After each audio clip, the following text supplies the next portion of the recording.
अस्सलाम वालेकुम नाज़रीन, मेरा नाम अली हैदर है और आपका शुक्रगुजार हूँ कि आपने मेरी वीडियो देखने के लिए वक्त निकाला। आज बहुत अहम खबरें हैं मेरे पास जो मैं आपको दूंगा, बल्कि पूरा एक अंबार है मेरे पास, 2 कागज़ हैं, क्योंकि खबरें इतनी ज़्यादा आ चुकी हैं।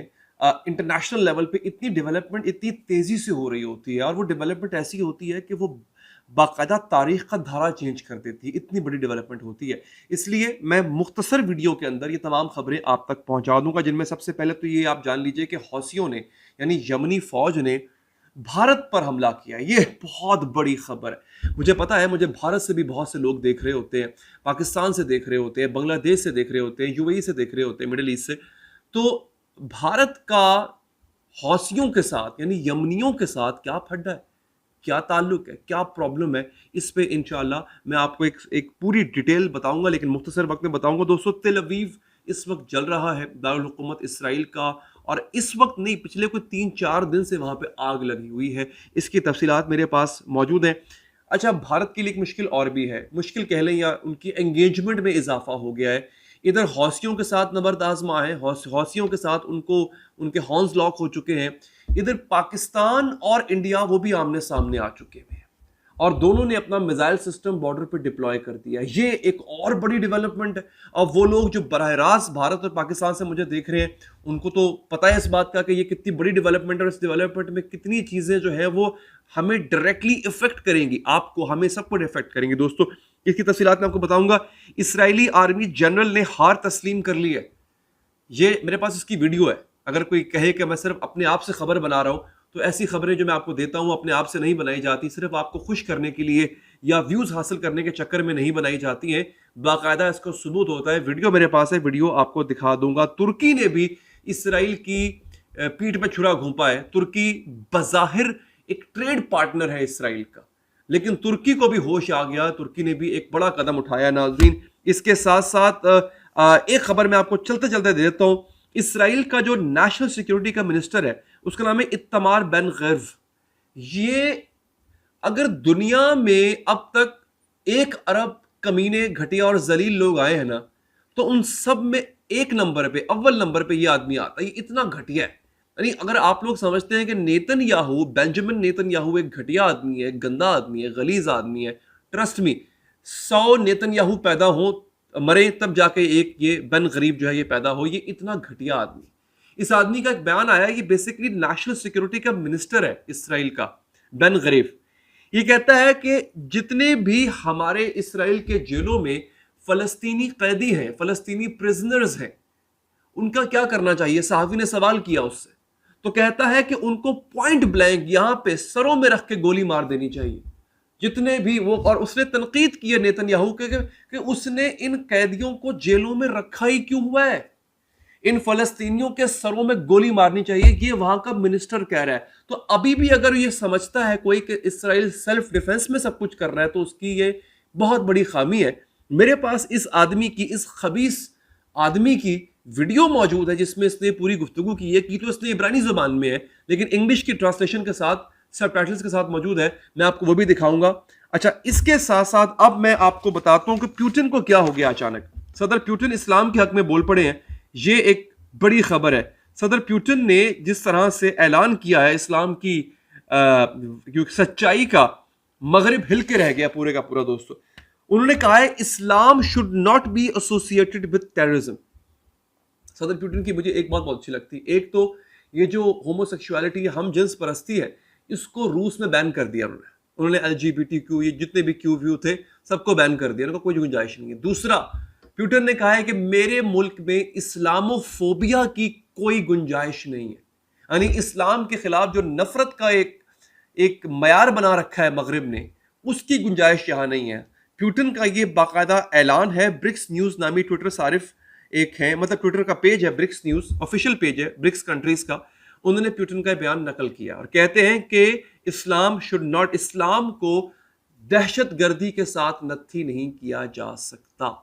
तो यानी इसराइल के प्रोपेगेंडे को तो यहीं पे फना कर दिया ना पुतिन ने, जो कहते हैं कि इस्लाम बेसिकली जड़ है दहशतगर्दी की, और वो तमाम मुसलमानों को दहशतगर्द गर्दानता है। नाजरीन, भारत आमने सामने कैसे आ गया पाकिस्तान के, ये क्या हो गया दोस्तों। हुआ ये है कि, और इसको तमाम अखबारों ने कल से रिपोर्ट करना शुरू किया हुआ है, अब ये समझ नहीं आ रही है कि हो क्यों रहा है, वो भी ऑल ऑफ अ सडन क्यों हो रहा है दोस्तों। इंडिया ने S-400 एयर डिफेंस सिस्टम जो है वो बिल्कुल बॉर्डर के पास, पाकिस्तान के बॉर्डर के पास उन्होंने डिप्लॉय कर दिया, वहां पे जाकर उन्होंने खड़ा कर दिया। आदमपुर का जो रीजन है जो कि पाकिस्तान से सिर्फ 80 किलोमीटर दूर है, वहां पे S-400, अब S-400 के लिए 80 किलोमीटर कुछ भी नहीं है। इसके जवाब में पाकिस्तान आर्मी ने अपना फतह 2 जो मिसाइल सिस्टम है, फतेह 2, उसको वहां पे डिप्लॉय करने के लिए उन्होंने तैयारी शुरू कर दी है। अच्छा, अब याद रहे जो S-400 एयर डिफेंस सिस्टम है ये basically Russian air defence system है, इंडिया ने रशिया से खरीदा था। S-400 एयर डिफेंस सिस्टम दुनिया का सबसे बेहतरीन एयर डिफेंस सिस्टम है, world's most sophisticated air defence system. Iran के पास S-300 है, S-400 ईरान ले रहा है रूस से, तुर्की के पास S-400 है, रूस से खरीदा हुआ है, शाम ले लिया है S-300। तो ये बेहतरीन जो है एयर डिफेंस सिस्टम है, भारत के पास मौजूद है। उसके मुकाबले में हमने बनाया, पाकिस्तान ने बनाया था फतह 2, वो डिप्लॉय। लेकिन सवाल यहां पे ये है कि अचानक से भारत और पाकिस्तान के बॉर्डर्स हॉट क्यों हो रहे हैं। इधर हम देख रहे हैं कि भारत सबसे बड़ा सप्लायर है, दूसरा बड़ा सप्लायर है हथियारों का इसराइल को। भारत और हौसी बागी या हौसी फौज कह लें आप, वो आमने सामने आ चुकी हुई है। भारत ने अपने बॉर्डर्स को हॉट करना शुरू कर दिया, पाकिस्तान ने अपने बॉर्डर्स को हॉट करना शुरू कर दिया। मैंने आपसे कहा था कि ये जंग यहां भी आएगी। आपको लगता है रूस यूक्रेन की जंग वहीं तक रहेगी, इसराइल फलस्तीन की जंग या इसराइल ईरान की जंग वो आपस में लड़ते रहेंगे? नहीं, मैंने आपसे कहा था ये जंग यहां भी आएगी। अब आ जाए खबर के अगले हिस्से पे कि हौसियों के साथ क्या फड्डा हो गया। दोस्तों, मैंने आपको बताया था कि जो भारत है वो बेसिकली दूसरा बड़ा सप्लायर है हथियारों का इसराइल को। एक शिप जिसका नाम है विशाखापट्टनम, इंडिया की विशाखापट्टनम पोर्ट पे एक शिप मौजूद था जिसमें बारूद से लदा हुआ शिप था, वो एक्सप्लोसिव से लदा हुआ शिप था। विशाखापट्टनम पोर्ट से वो शिप जाना था स्पेन, स्पेन के रास्ते उसने इसराइल जाना था, या बराह रास्त भी इसराइल शायद चला जाता अगर यमनियों का मसला ना होता। तो उस तक इंटेलिजेंस पहुंची यमनियों तक कि भारत एक असलहे की बहुत बड़ी खेप, बारूद की बहुत बड़ी खेप इसराइल पहुंचाने वाला है। भारत की पोर्ट के पास ही, उसके निकलते साथ ही यमनियों ने हमला किया विशाखापट्टनम पोर्ट के पास, और भारत का ये जो जहाज था उन्होंने कंप्लीटली डिस्ट्रॉय कर दिया, तबाह कर दिया with all it's explosives.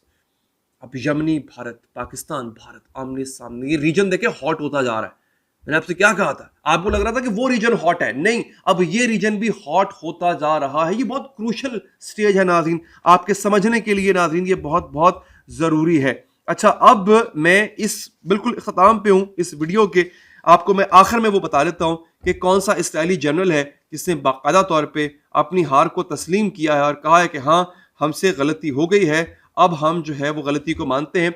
Israel की एक रिजर्व आर्मी भी है, ठीक है, हर मुल्क की होती, उसका जनरल है जनरल यित्ज़हाक ब्रेक, YITZHAK।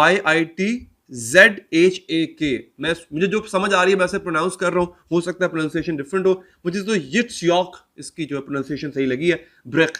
उसका कहना है कि military is not winning and that claims of killings hundreds of Hamas fighters and of sealing of the tunnels on the border with Egypt are not true. उन्होंने कहा भजन कोई नहीं मारा गया, हमास का कोई नुकसान नहीं हुआ, कुछ नहीं हुआ है हमास को। ये जो क्लेम्स किए जा रहे हैं कि हमने वो हमास की सुरंगें बंद कर दी हैं, हमने मिस्र का बॉर्डर क्लोज कर दिया है, हाँ सैकड़ों लोग हमास के मारे गए हैं, वो खुद आर्मी जनरल टीवी इंटरव्यू में बैठ के कह रहा है कि इसमें से कुछ भी सच नहीं है। ये तमाम वीडियोस, मैंने आपसे कहा था मैं वीडियो के सबूत के साथ बात करता हूँ, तमाम वीडियोस नीचे लिंक मौजूद है मेरे ट्विटर का, उस पर आप जाएंगे, मेरी प्रोफाइल पे जाएंगे, सारी वीडियोस आपको मिल जाएंगी। यूट्यूब पे आपको पता है वीडियोस नहीं लगा सकते, सब कुछ तो यहूदियों का है, अगले बंद कर देते हैं पकड़ के, यूट्यूब चैनल उड़ा देते हैं पकड़ के। तो मेरे ट्विटर पे मौजूद है वो तमाम वीडियोस, आप लिंक डिस्क्रिप्शन में है, आप जाके देख सकते हैं। मजीद खबरों के लिए चैनल को सब्सक्राइब कीजिए। अपना ख्याल रखिए नाजरीन, अल्लाह ने के बाद।